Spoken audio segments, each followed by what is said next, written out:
Yo, what is up, guys? So, Wack 100 recently did an interview with Charleston White on the Danza Project, and whilst discussing the incident he had with Big U, that confrontational incident that's in the indictment, Wack 100 exposed the real reason and one of the main reasons why him and Big U fell out. So, I wanted to clip this for you guys because I don't think he's ever discussed this before.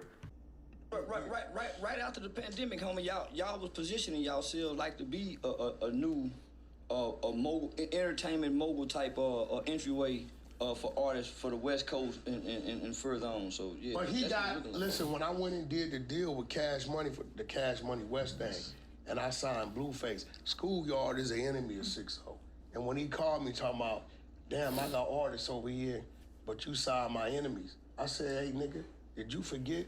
When you came home, we helped you. When the fuck you become the dictator of our business and how we do our business? Mm-hmm. You came home and beat your son half to death, and the power rules had to build. See, I know everything. We had to come get you out. When your house went into foreclosure, nigga, we had to save you. How the fuck you gonna tell me, nigga, who I'm signing and not? That's part of your problem, is you didn't want to sign nobody unless they was from your neighborhood. Now, if I was like that, saying if you ain't a power rule, I ain't gonna sign you, it's a whole lot of business I would have missed out on. So at that point, I said, look, bro, this is what we gonna do. We gonna bag up, because Suge had already been on me.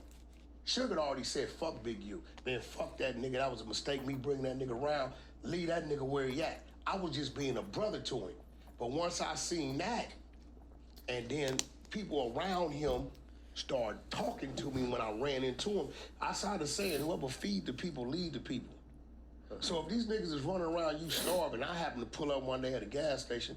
Damn, nigga, what's up? What you doing sitting here?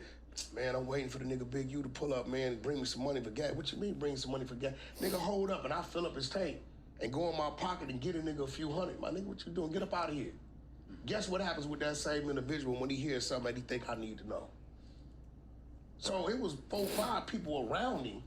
And 600 know this because when I tell 600 the shit I knew, because 600 was around him after I kind of left, got away from him. When I tell him the shit I know, he like, damn, Wack, you knew all. Yeah, because they telling me. So there you have it, guys. Apparently, I guess it may have started, or it's possibly a factor that the issue between Wack 100 and Big U started when Wack 100 signed what's his name, Blueface, and I guess Big U was not happy with that because Big U had signed a bunch of 60s rappers and he's trying to make them, and so he's trying to impose himself on Wack 100 and tell him, hey, why are you signing Blueface from the enemy, this gang that's the enemy of, Schoolyard, that's the enemy of the 60s, when I got all these young 60s artists who are trying to make it. Of course, Big U never really had that kind of major success besides his association with Nipsey Hussle, and even that was never like a super major success really until Nipsey Hussle died. And really Nipsey Hussle, as you guys know, really built himself, right? Anyone who tries to claim the career of Nipsey Hussle is lying, because we've all seen him grinding and being a small artist and trying new things like selling that mixtape for $100 and all that stuff, into building himself to be the rapper that he was.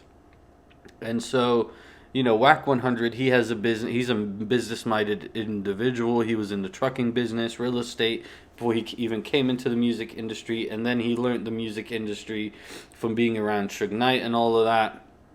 And so he's a big business-minded individual, and he sees an opportunity with Blueface, and he's not thinking of it in terms of, oh, what gang are you from, and all the rest of this, and trying to just sign artists within the gang as if, it's the public. Like, once the customers pick a certain artist, and I remember this is when Blueface had just come out with the broken flow, the flow that didn't match the beat, and we were all kind of fascinated with that and his character and his presence. And Wack 100 got ahead of that, signed Blueface, and of course Blueface has had the career that he's had. I don't think he's ever matched up to those early songs, but Wack 100's label, Cash Money West Coast, definitely took advantage of the I guess the popularity of those early songs, and certainly capitalized.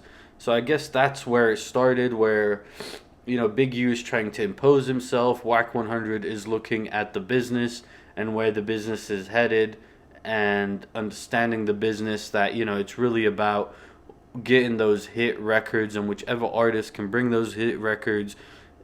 Wack 100 was already beyond looking at things from the point of view of gang ties and whatnot.